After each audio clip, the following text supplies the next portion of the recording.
This is Mission Control Houston, and welcome to this evening's live coverage of the ATV-5 launch taking place here on NASA TV. We are just 32 minutes, 13 seconds away from the fifth and final launch of the ATV automated transfer vehicle's final mission to the International Space Station. Here a live view inside of the ATV Control Center in Kourou, French Guiana, where the Arianespace 5 launch vehicle sits on the launch pad. The ATV-5, or George Lemaitre, safely inside of its shroud, poised and ready for its final mission to the International Space Station.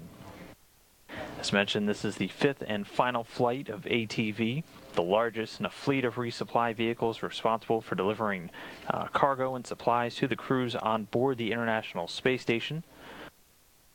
This current spacecraft loaded with more than 7 tons of supplies for the Expedition 40 crew on board.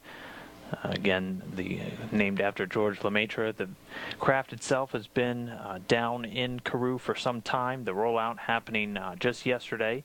The Ariane 5 integrated vehicle rolling out to the launch pad down in Kourou, French Guiana. As mentioned, the ATV-5 vehicle itself has been in preparation for some time.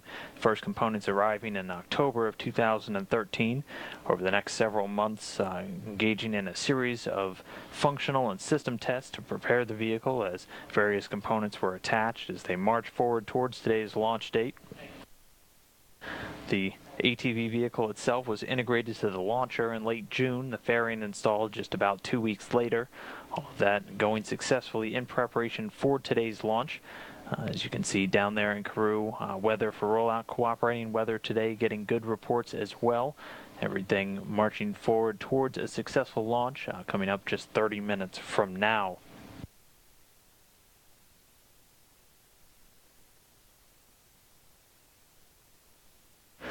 So the Ariane 5 vehicle itself, with the ATV-5 safely shrouded inside, rocket standing at just over 165 feet tall. The first stage, consisting of the Vulcan main engine and 2 solid rocket boosters, will ignite on the pad, that main stage igniting, doing about 7 seconds before the solid rocket boosters kick the rocket off the pad and send it on its way into its initial climb.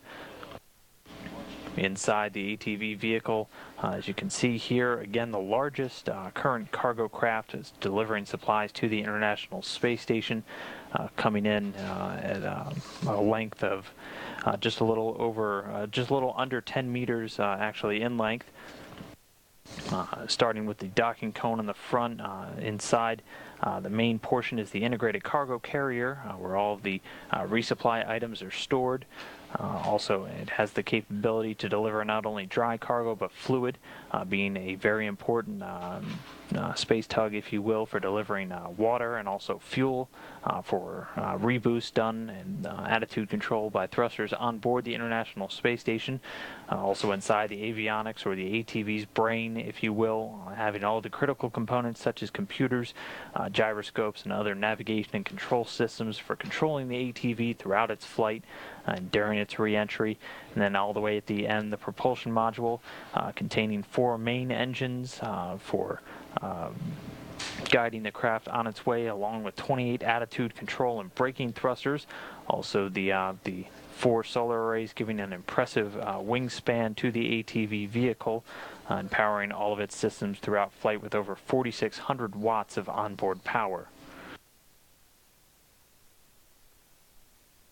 So the launch itself, again, the main stage cryogenic engine will ignite.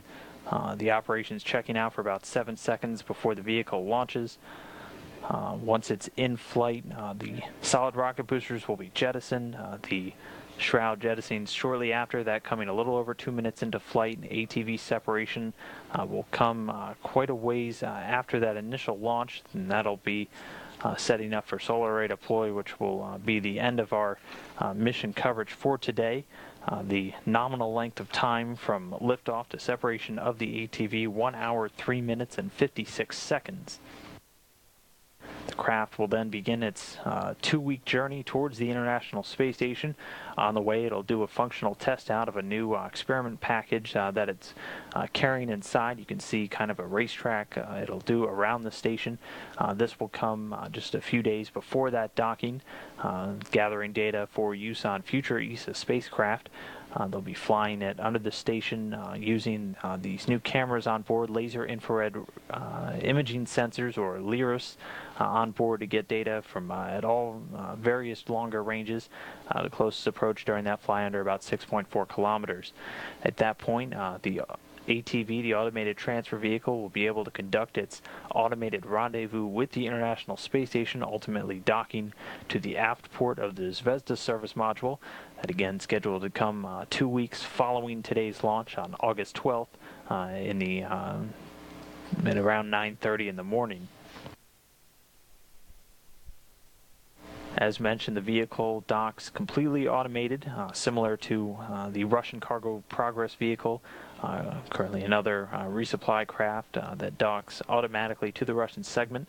There you see the docking mechanism of ATV-5 locking in with the aft end of the Zvezda service module.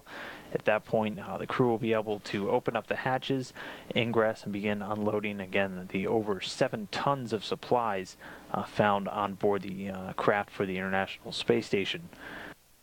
ATV also serving another important function aside from cargo delivery, that's fuel and reboost capability. Being docked to that Zvezda service module has the capability to transfer fuel over and also use its engines to boost the station should a change in altitude be necessary for either the gradual reboosts that are important for day-to-day activities, but also for other operational activities, raising the altitude for visiting vehicles or getting out of the way of potential debris.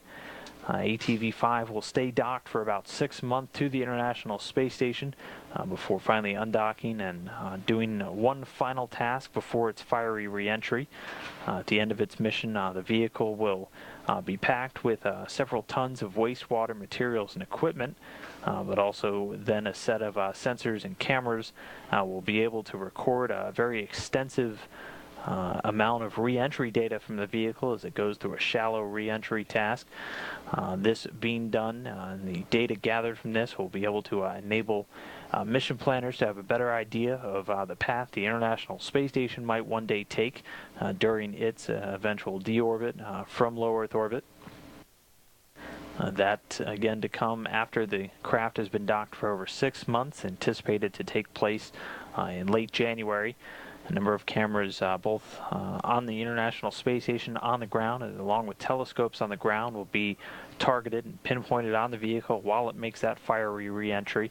Again, just one final task for ATV-5 George Lemaitre before its mission is complete, and it brings the ATV program to a fiery and very successful end.